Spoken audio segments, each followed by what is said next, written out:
Okay, nasa na tayo? Number 9, ito na.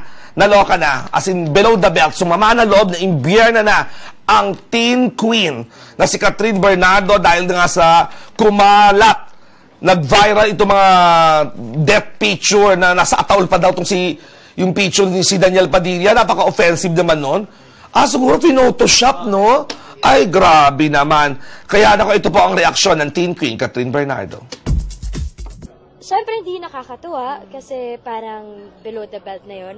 Pero siguro, hindi na lang namin siya masyadong inisip ni DJ. So, parang kami, wag na lang siguro pansinin kasi feeling namin mga bata lang yung gumawa nun. Or kung sino man yung gumawa nun, alam niya siguro na mali yun. And sana yun na yung huli na mangyari.